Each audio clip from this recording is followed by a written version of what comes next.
What's up, guys? Welcome back. We're gonna do things a little bit different today. We're in a undisclosed location. I'm pretty sure if some of you guys know, you know. So those of you guys that don't know, my name is Chris. I am 26 years old. Starting this channel with my buddy Mike. Just share some of our experiences with you guys. This global time attack project, I guess, be a step higher than what I've actually been done in the past. So this is gonna be like the first time I've actually built a car from the ground up. I'm already learning a lot. It's gonna take a lot of my time. It's gonna be a lot of dedication. I've sacrificed a lot just to get to where I'm at, and I hope a lot of that sacrifice is actually worth it at the end of the day. So the reason why I chose the RX-8, I think, is probably by mistake. I originally didn't want to get an RX-8 before I got my first RX-8. I actually wanted to get an RX-7, an FD, but obviously, you know, as many of you know, that car is actually pretty expensive, so very out of my price range. You know, I picked up my first RX-8. It wasn't running and it was really cheap, so that kind of drawn me to it, to build it, see how it goes. I was a big rotary guy when I was growing up. My dad had an 84 RX-7, a Datsun 510 with a swapped rotary in it, so that was pretty fun. My uncle's friends had rotary wagons as well, so I think growing up kind of inspired me to continue staying with the rotary. I wanted to build one and see how far I can go with it, because they're very unique. I mean, not a lot of people have them. I know a lot of people just don't like to work on them, but I mean, for me, I really don't care. I mean, it's just another engine, and if you build it right, I'm pretty sure you can get a lot out of it. The reason why I chose time attack over any other racing, I think, takes a lot more skill than any other form of racing. There's a lot of split-second decisions that you have to make in a very short amount of time. Dedication and time with effort, with tuning, you know, working with a strong team. I've always watched 24 Hours of Le Mans. I just chose time attack. I think it's more fun. I mean, you get to go fast. You're pretty much pushing the limit of your car at that point. I mean, you're going like barreling down a straightaway at 150 miles an hour into a corner that you're just gonna be hitting like around 100 miles an hour, and you got 2 or 3 cars right next to you trying to get to the finish line. And I think that competitive edge gets me going, trying to get a step ahead in front of the other person. Who's the one that inspired me to build cars would probably be my cousins. They used to work a lot on Hondas, probably the easiest thing you can work on. It gave me a lot of hands-on experience. Honda engines are super small, and really easy to work on, and I've seen my cousin take out B series, D series engines in like less than a couple hours. I thought these guys were crazy. I was like, how the hell did they get engines out so quickly? I'd go into the house for a bit, play a little bit of Xbox, and come back outside, and you know, the engine's are already out and probably torn apart already because they're rebuilding it or something like that. So my driving background, I mean, how far do you want to go? I started driving when I was like 9.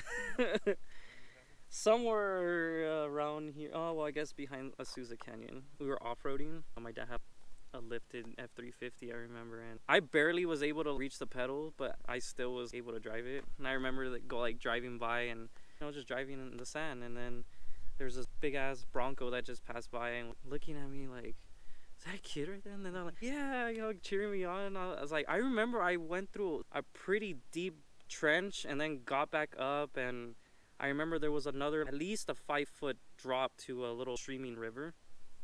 And I remember it was a tight corner, and I remember I drove through that corner with no hesitation. That was like the first time I ever drove, and then ever since then, I kind of drove a lot of my cousin's cars, and my dad also let me drive his cars a few times. I mean, I got my license right at 16. He actually gave me his 84 RX-7 that he had, which was probably the best car you could ever have, like as a first car. I mean, one of the best, I guess. I don't know. I just remember just going into high school, like, you know, everybody's looking at me like, what the hell? It was loud as shit, I remember, because that thing was straight piped. And I loved that car. That thing was so fun. And so, yeah, ever since I had gotten my license, ever since then, I started doing autocross events. I know they're like parking lot tracks, but whatever. I mean, that's how I got into it. I mean, I didn't know. After that, I actually went to the drag strip right after autocrossing and tried that out for a bit, and it was all right. I mean, it was cool. You get that adrenaline rush, you know, you have somebody next to you, you don't know their potential, you know, with their car, and you're kind of just like, all right, I'm just gonna go for it. And that one was not as fun, I would say, as autocrossing. And then evidently after that, that's when I actually started doing a track event. Luckily, it was with a pretty good car. I mean, it was with the RX-8. Yes.